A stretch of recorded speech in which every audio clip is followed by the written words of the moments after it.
अस्सलाम वालेकुम students, first year chemistry chapter 3 gases. और आज का applications of Dalton's law of partial pressure. Students, इससे प्रीवियस टॉपिक में हमने डाल्टन्स लॉ की स्टेटमेंट को डिस्कस किया था।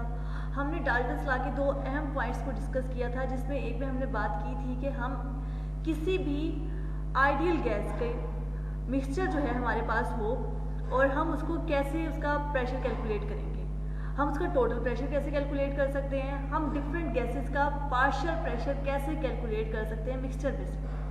आज हम इसकी एप्लीकेशंस को डिस्कस करेंगे, जिनमें हमारे पास है collection of gases over water, कि हमारे पास बेटा यहाँ पर ना बहुत सारी गैसेस होती हैं जिनको हम वाटर के ऊपर से कलेक्ट करते हैं। कोई केमिकल रिएक्शन जब भी हम करवाते हैं तो डिफरेंट केमिकल रिएक्शन में हमारे पास डिफरेंट टाइप्स की गैसेस प्रोड्यूस होती हैं। उन गैसेस को हम कैसे सेपरेट कर सकते हैं।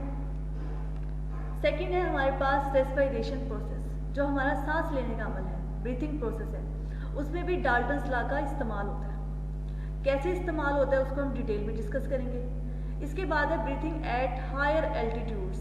एल्टीट्यूड्स मीन ऊंचाई, यानी कि बुलंदी पर सांस लेने का प्रोसेस किस तरह से होता है, उसमें भी डाल्टन्स लॉ हमारी हेल्प करता है। ब्रीथिंग इन डीप सी, समंदर की गहराई, समंदर के अपर लेयर तक जब हम बात कर रहे होते हैं ना, वहाँ पर ब्रीथिंग ईजी है, लेकिन जिस तरह से हम गहराई की तरफ जाते हैं हमारा जो सांस लेने का प्रोसेस है वो मुश्किल होता जाता है वो।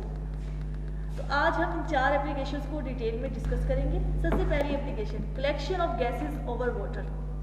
हम कोई भी केमिकल रिएक्शन करवाएं, मोस्टली केमिकल रिएक्शंस में हमारे पास गैसेस प्रोड्यूस होती हैं। गैसेस इजीली जो है वो एयर में शामिल हो जाती हैं।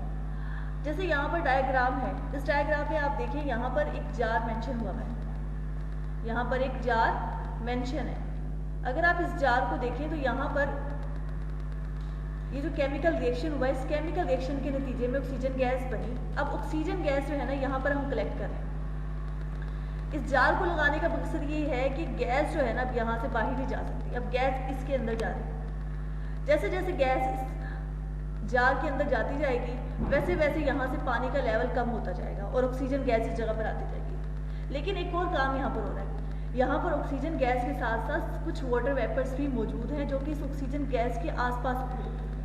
अब हम इस ऑक्सीजन गैस का प्रेशर ऐसे कैलकुलेट नहीं कर सकते। अगर हम इस ऑक्सीजन गैस का प्रेशर कैलकुलेट करना चाहें तो उसमें हमारे पास क्या होगा, इस ऑक्सीजन गैस का भी प्रेशर आएगा, उस वाटर का भी प्रेशर होगा। अब हमारे पास यहाँ पर ये ऑक्सीजन अकेली नहीं है, यहाँ पर इसके साथ वाटर वेपर्स भी हैं, ठीक है। अगर हम इसका प्रेशर कैलकुलेट करना चाहते हैं तो हम इसका प्रेशर कैसे कैलकुलेट करेंगे, इसमें डाल्टन्स लॉ हमारी हेल्प करता है। पीटी क्या है, टोटल प्रेशर। आपकी बुक में मेंशन है कि पीटी की जगह पर मिक्सचर ऑफ मॉइस्ट गैस का प्रेशर, ठीक है। आपकी बुक में क्या है, मॉइस्ट गैस का pressure, P moist gas. Moist gas का मतलब क्या है, ऑक्सीजन गैस का प्रेशर प्लस वाटर का प्रेशर इक्वल है पी गैस। आपकी बुक में मेंशन है ड्राई गैस, यानी कि अगर हम किसी मॉइस्ट गैस का प्रेशर कैलकुलेट करना चाहते हैं उसमें हमारे पास इस ड्राई गैस का भी प्रेशर होगा और ये जो हमारे पास वाटर वेपर्स हैं उसका भी प्रेशर होगा। उसको जब हम सम अप करेंगे हमारे पास टोटल जो प्रेशर है वो आ जाएगा। अब हम कैलकुलेट क्या करना चाह रहे हैं, हम कैलकुलेट करना चाह रहे हैं इसमें से सिर्फ ऑक्सीजन गैस का प्रेशर। तो हम करेंगे क्या, ऑक्सीजन गैस के प्रेशर में से हमने इसको कैलकुलेट करना है। ये हमारे पास ऑक्सीजन गैस का प्रेशर है, हम कहना चाहते हैं ये ड्राई गैस का प्रेशर है, इसको कैलकुलेट करना है। हम क्या करेंगे, मॉइस्ट गैस के प्रेशर में से वाटर वेपर्स का जो प्रेशर है उसको माइनस कर देंगे। पीछे हमारे पास क्या चीज़ बच जाएगी, ड्राई गैस का प्रेशर, क्योंकि हमारे पास चीज़ें तो दो ही हैं, या तो ड्राई गैसेस या फिर वाटर वेपर्स हैं। दोनों इकट्ठे हो गए तो टोटल प्रेशर बन गया। टोटल में से वाटर का प्रेशर निकाल दें, पीछे ड्राई गैस का प्रेशर आ जाएगा। ये जो वाटर वेपर्स का जो प्रेशर होता है इसको हम कहते हैं एक्वस टेंशन ऑफ वाटर। तो आपकी बुक में इस इक्वेशन को ऐसे लिखा हुआ है, पी ड्राई गैस इक्वल है P moist gas minus P aqueous tension, यानी कि हम मॉइस्ट गैस के प्रेशर में से वाटर वेपर्स या उसकी एक्वस टेंशन को निकाल दें तो हमारे पास वो किसके इक्वल आ जाएगा, ड्राई गैस का प्रेशर। हम इस लिहाज से गैस को सेपरेट भी करते हैं और उसका प्रेशर भी कैलकुलेट करते हैं इसी बेस पर। तो students, collection of gases over water ये किस तरह की कलेक्शन होती है।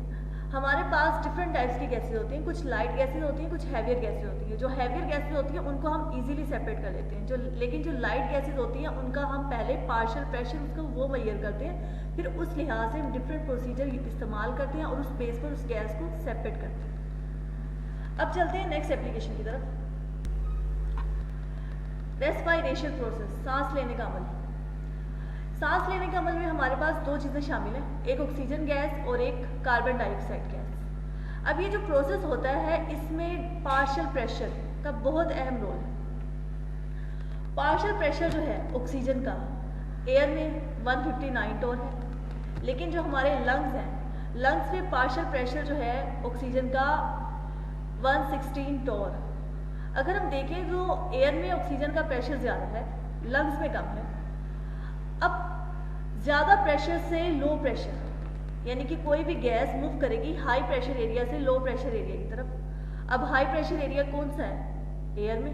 एयर में ऑक्सीजन की अमाउंट ज़्यादा है, लंग्स में कम है, तो एयर जो है, एयर में से ऑक्सीजन गैस हमारी बॉडी में मूव इन हो जाती है, हमारी बॉडी में आ जाती है, हमारे लंग्स में आ जाती है जब हम सांस लेते हैं। इसी तरह से CO2 का जो पार्शियल प्रेशर है वो हमारी बॉडी में ज़्यादा है, जबकि जो हमारी एटमॉस्फेयर है, ये जो एयर है, इसमें कम है। तो होता क्या है, हाई प्रेशर एरिया से लो प्रेशर एरिया की तरफ मूवमेंट होती है और CO2 गैस एक्सहेल हो जाती है हमारी बॉडी से।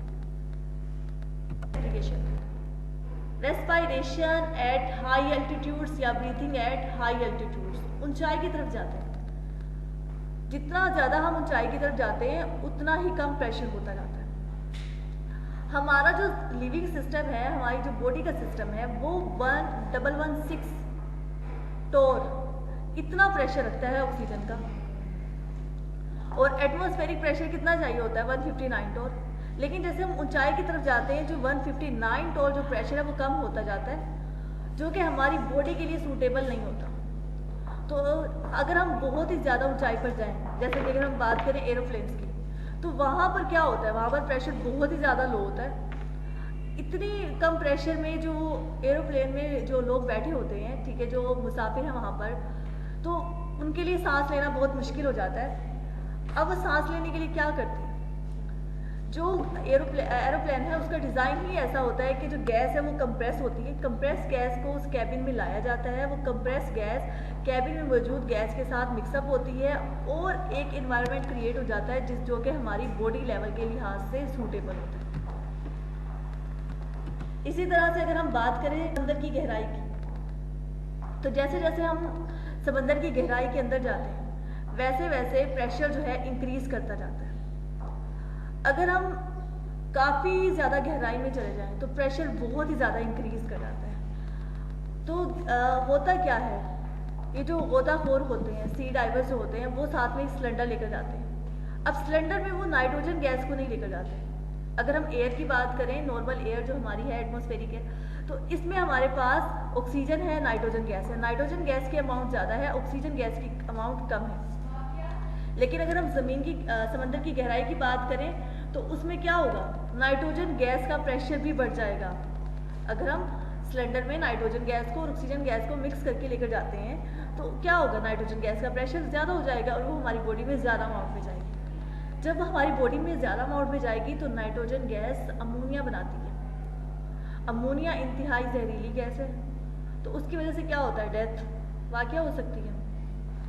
तो होता क्या है, अब जो सी डाइवर्स हैं वो जो सिलेंडर लेकर जाते हैं अपने साथ, उसमें वो हीलियम गैस लेकर जाते हैं। पहली बात, हीलियम गैस इनर्ट है, वो रिएक्ट नहीं करेगी। दूसरी बात, हीलियम गैस की क्वांटिटी अगर बॉडी में ज़्यादा भी चली जाए तो बॉडी को डिस्टर्ब नहीं करेगी, बॉडी को डैमेज नहीं करेगी, इसके डिफरेंट पार्ट्स को। तो ऑक्सीजन की और हीलियम की एक स्पेसिफिक अमाउंट को मिक्सअप किया जाता है।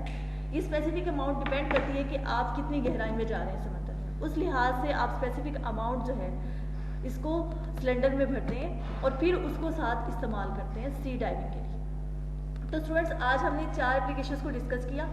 फर्स्ट वन एप्लीकेशन थी कि हम ड्राई गैस का प्रेशर कैसे कैलकुलेट कर सकते हैं और उसको कैसे कलेक्ट कर सकते हैं। सेकंड, हमने डिस्कस किया कि सांस लेने का जो प्रोसेस है उसमें 2 गैसेज इन्वॉल्व हो रही हैं, एक ऑक्सीजन गैस है, दूसरी कार्बन डाइऑक्साइड गैस है।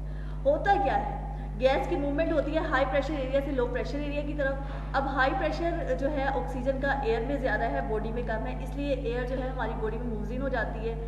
इसी तरह से कार्बन डाइऑक्साइड गैस का प्रेशर हमारी बॉडी में ज़्यादा है, एयर में कम है, तो CO2 गैस हमारी बॉडी से एक्सहेल हो जाती है एयर में। उसके बाद हमने डिस्कस किया कि ऊंचाई की जितना ज़्यादा हम ऊंचाई की तरफ जाते हैं प्रेशर उतना ही कम होता जाता है।